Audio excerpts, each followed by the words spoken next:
Pour vous permettre de mieux comprendre certains textes difficiles dans la Bible, voici 5 minutes dans la Bible avec Jean-Marie Saint-Paulin.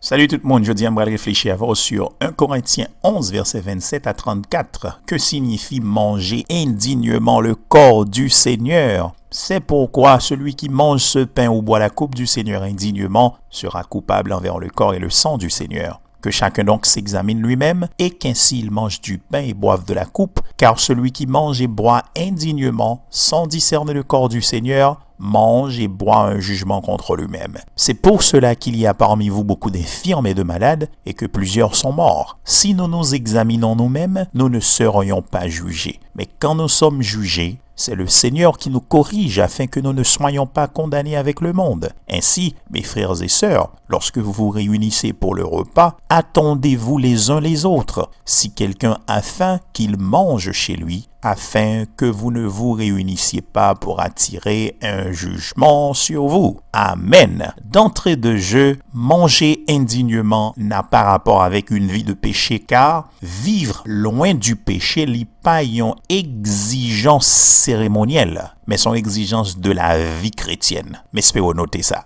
C'est déjà un acquis dans ce texte. Il est en rapport avec le comportement au repas du Seigneur. Malheureusement, avant la scène, l'église Nouyo a toujours organisé des séances de prière spéciales, de jeûne, pour chrétiens yo capables de purifier. Il n'y a aucun problème avec ça, non? Mais si mobile là, c'est pour nous participer sainement dans cette scène, il trahit définition cette scène. Pour comprendre texte ça, faut comprendre signification cette scène. Bon, moi, j'ai fait une rubrique déjà sous signification cette scène. Et m'gagne un message expositoire au moins sur site nous ou bien sur YouTube ou bien sur page Facebook nous ou capable référer avec eux. Toute importance cette scène nous joignit dans symbolisme que cette scène li présenté. C'est un mémorial Jésus qui t'est mouru. Pain, c'est symbole corps Jésus qui t'est meurtri. Vin, c'est symbole sang Jésus qui t'est coulé. C'est un mémorial que Christ t'est mouru à la croix pour pécher nous. C'est tout une prophétie. Verset 26b dans 1 Corinthiens 11. Parce que il dit n'a fait jusqu'à ce qu'il vienne. Donc Jésus vient pour le retourner, frères et sœurs. Au verset 27, le texte nous parle de manger indignement le corps du Seigneur. Il commence par la conjonction grecque qui aurait les osté. C'est pourquoi. Et donc, c'est pas une phrase isolée, mais c'est une phrase qui a un rapport avec ça que t'es dit avant yo. Contexte immédiat texan li expliqué depuis verset 20. Te gen yon désordre dans l'église Corinthe, dans Jean-Moun prend cette scène, qui c'est le repas du Seigneur. Et désordre ça li en rapport avec légèreté corinthien yo, à solennité repas. Parce que yo te mélangé repas Seigneur avec repas ordinaire que yo kon prend la caille yo.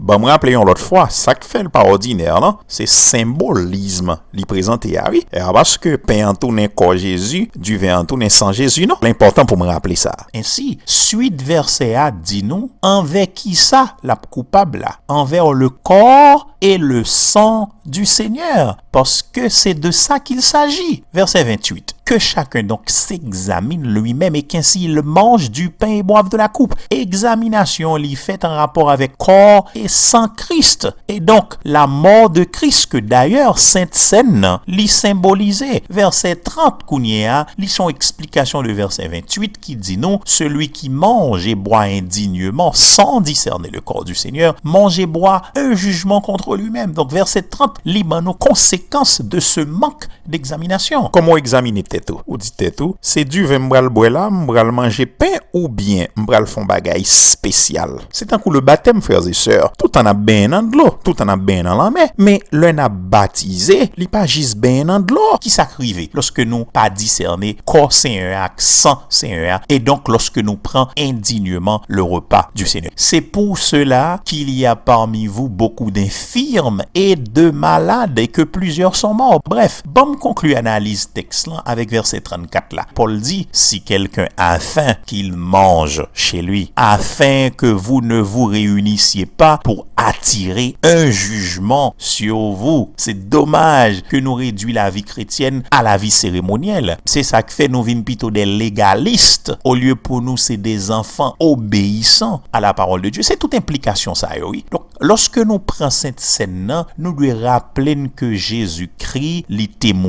pour pécher nous. Si n'a prend Sainte Seine comme un simple repas, comme si c'est de rien n'était, ça pas mettre absolument rien en tête nous qui rapport avec Jésus-Christ, et mes frères et sœurs, n'a prend indignement. Si vous vivez dans le péché, et pas pour Sainte Seine ou pas qualifié, pour porter non chrétien, parce que chrétien pas doit vivre dans le péché. Et puis tout frères et sœurs, nous connaissons l'homme péché comme chrétien, on va besoin de Sainte Seine pour résoudre ça. C'est pour aller devant bon Dieu pour confesser péché. Et bon, fini avec dernière idée ça. Ou est l'homme fin prend Sainte Seine, c'est le ça. L'État doit al vivre une vie que le pas de jamais vivre déjà parce que le saute réfléchit sur un événement qui transformer l'humanité entière et dont lui-même. Mais espérez-moi t'aider. Bye bye tout le monde, ciao. Pour accéder à plus de rubriques et d'autres documents, visitez notre site www.s4cministry.org. À bientôt.